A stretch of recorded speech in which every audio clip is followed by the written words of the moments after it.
Yo les voy a hablar sobre infarto agudo de miocardio de cara posterior. Este va a ocurrir cuando hay una interrupción en el riego sanguíneo coronario de la región posterior del corazón. Aquí hay que tomar en cuenta algo importante y es que habrán variantes anatómicas. Retomando un poco anatomía general, sabemos que la circulación coronaria estará dada mediante uno, coronaria izquierda, que tendrá la rama descendente anterior, y esta otra pequeña rama conocida como la circunfleja izquierda que se tornará posterior para irrigar la región posterolateral alta del corazón. Y dos, la coronaria derecha que se vuelve posterior y usualmente va a dar esta gran rama conocida como descendente posterior. ¿Por qué digo usualmente? Porque aquí está, aproximadamente el 70% de las personas van a tener circulación dominante derecha. Esto significa que la descendente posterior se va a originar única y exclusivamente como rama directa de la coronaria derecha. Otro 10% de las personas tienen circulación dominante izquierda. Significa que la descendente posterior se va a originar solamente como rama de la circunfleja izquierda, a su vez rama de la coronaria izquierda, y el otro 20% de las personas van a tener circulación codominante. Esto significa que la circunfleja izquierda se va a anastomosar con la coronaria derecha para juntas formar, ahora sí, la descendente posterior y es la cual va a irrigar la región o la cara posterior del corazón. Y es por eso que el vaso específico responsable va a depender de la anatomía individual de cada persona. Como factores de riesgo ya sabemos, voy a mencionar tabaquismo, enfermedades de base, dislipidemias, hipertensión arterial, diabetes mellitus. Y tres, atopia. Y es la disposición, la predisposición individualizada que tiene cada persona de infartarse. Hablando un poco de epidemiología, el infarto de cara posterior representa entre el 15 y el 20% de los infartos de miocardio, pero generalmente se asocian con infartos también de la cara inferior y lateral. Sin embargo, la incidencia de infartos de la cara posterior aislados, también conocidos como infarto de ángulo muerto, ya voy a explicar por qué, es únicamente del 3.3% cuando se utilizan electrodos posteriores.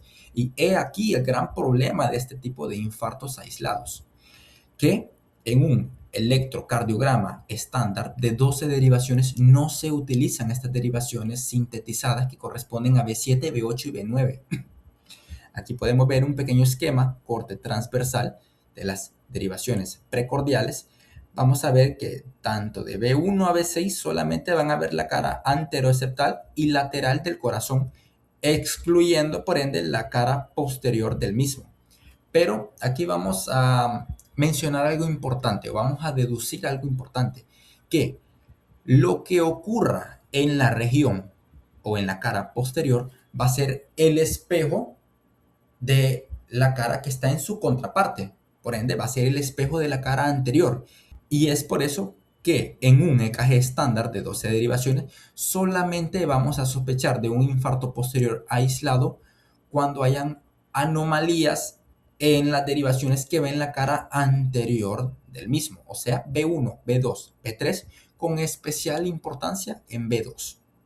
Debido a esto, el diagnóstico se vuelve inoportuno, asociándose a lesiones mucho más extensas que presentan complicaciones más graves que arriesgan o comprometen la calidad de vida de la persona. Entonces, para el diagnóstico podemos utilizar principalmente tres exámenes.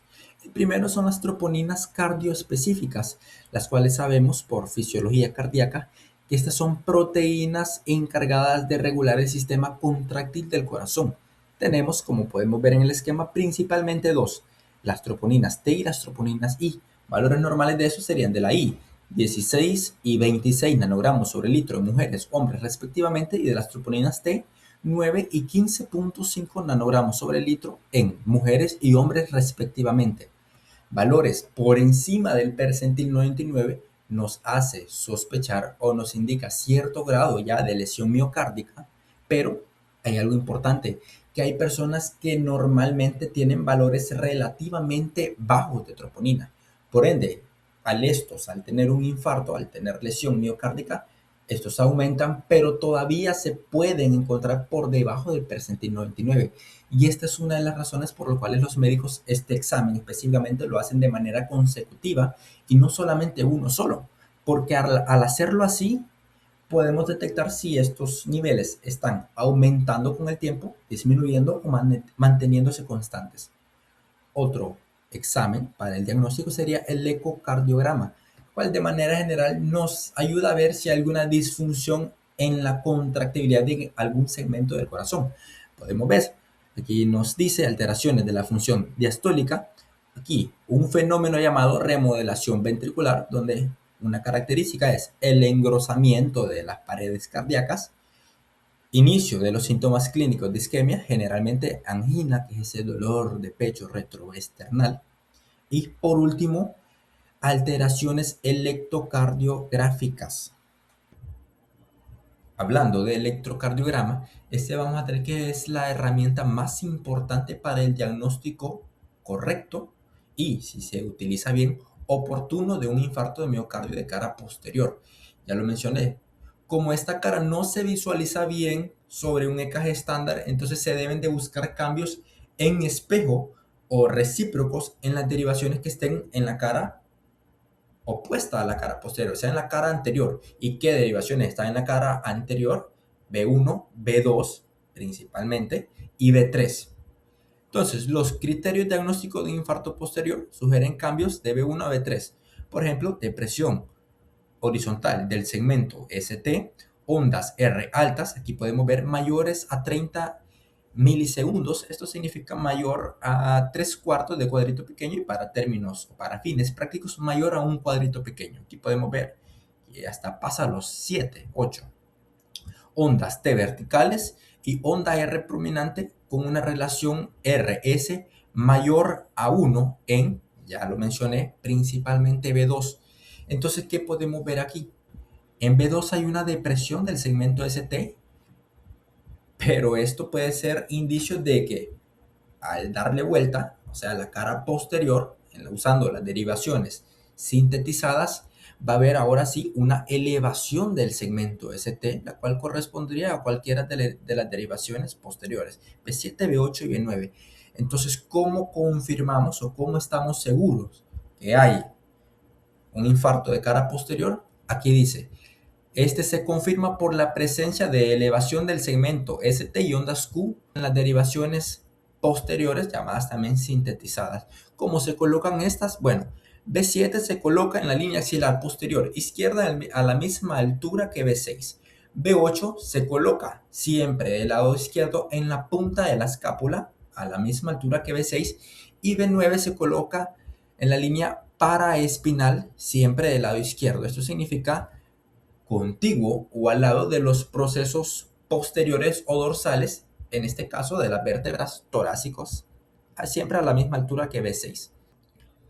Ahora, ¿cómo vamos a tratarlo? Bueno, aquí tenemos esta pequeña frase que dice, el tiempo es músculo.